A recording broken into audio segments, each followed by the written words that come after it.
9 bodies have been discovered along the Wawa-Luma Road in Bogu local government area of Niger State, in a development that has once again exposed the brutal security crisis confronting travelers and communities across Nigeria's remote regions.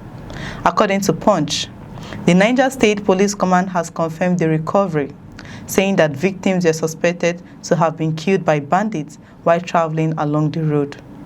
According to Punch, the police received information about the bodies on Tuesday and immediately mobilized police and military tactical teams to the location. The bodies were subsequently evacuated, while security forces intensified clearance operations in the area in an effort to secure the road and prevent further attacks. But there is something particularly disturbing about this discovery. It comes only days after security agencies announced the rescue of 308 people who had been abducted in separate attacks in Kwara and Niger states. 308 people rescued, 9 bodies discovered, 2 developments that appear to tell completely different stories. Yet, both point to the same frightening reality. Vast areas of Nigeria remain vulnerable to armed criminal groups who operate with terrifying access to forests, roads, and isolated communities. The immediate question is simple. Who were the 9 victims found on the Wawa-Luma Road? And what happened to them before their bodies were discovered? At the time of reporting, the Niger State Police Command had not publicly released the identities of the victims or provided detailed information about how they were killed.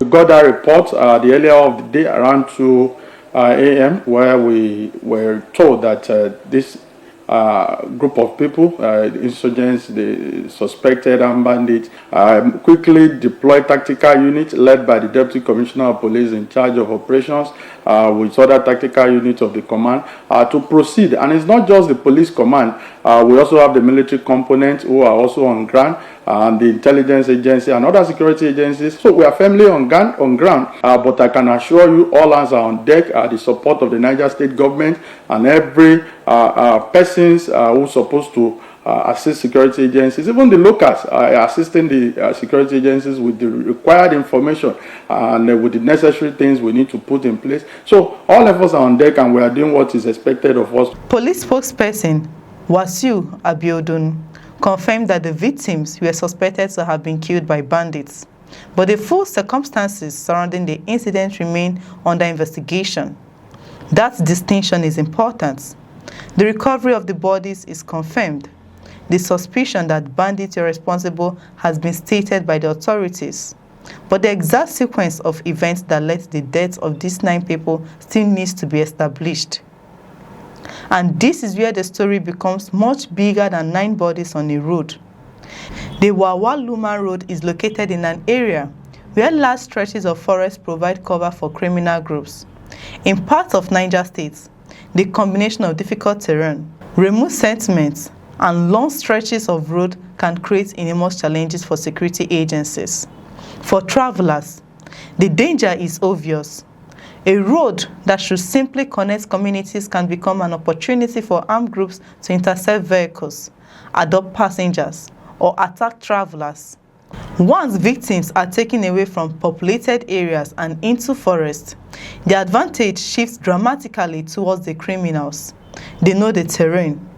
They can move between hideouts. They can conceal victims. And they can use the surrounding forest to monitor security movements and invade immediate pursuits. That is precisely why the recent rescue of 308 kidnapped victims was significant. Security agencies announced that 163 people adopted from Woro community in Kaima local government area of Kwara State were among those rescued. Another 145 victims were reportedly kidnapped in a separate attack in Niger State. The victims were rescued from the Kainji Lake National Park Forest in New Busa local government area of Niger State. The operation involved several security institutions including the National Counter-Terrorism Center, the Armed Forces, the Department of State Services, and the Nigerian Police Force. Authorities described the operation as coordinated and intelligence-led. That description matters. because large-scale kidnappings cannot be effectively addressed by simply waiting until victims are taken and then launching a rescue operation. The intelligence must come earlier. Security agencies need to know where criminal groups are operating, how they move, where they obtain weapons and supplies, and who provides information about potential victims and who facilitates ransom negotiations. The rescue of 308 people shows that Nigerian security agencies can achieve major results when intelligence, coordination, and military capability come together. But the discovery of 9 bodies days later shows how much more remains to be done. There is a fundamental difference between responding to crime and preventing crime. A rescue operation begins after somebody has already been kidnapped. A successful intelligence operation can stop the kidnapping before it happens. That should be the larger objective, because every kidnapping creates a chain of consequences. Families are thrown into panic. Ransom demands follow. Victims are transported into dangerous environments. Security agencies are forced to mobilize resources, and communities become increasingly afraid to travel, farm, or coordinate ordinary business. When killings occur, the consequences become irreversible. There is no ransom negotiation that can bring a dead victim home. There is no rescue operation that can undo the loss. That is why the discovery of 9 bodies should not simply become another headline that disappears after a few days. It should trigger a serious investigation into what is happening along the Wawa-Luma corridor and the wider forest areas around it. Who controls the territory?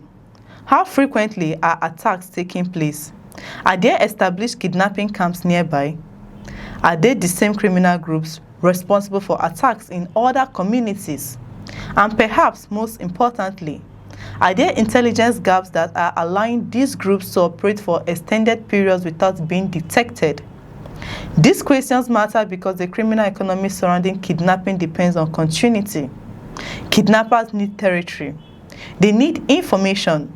They need communication. They need food and supplies.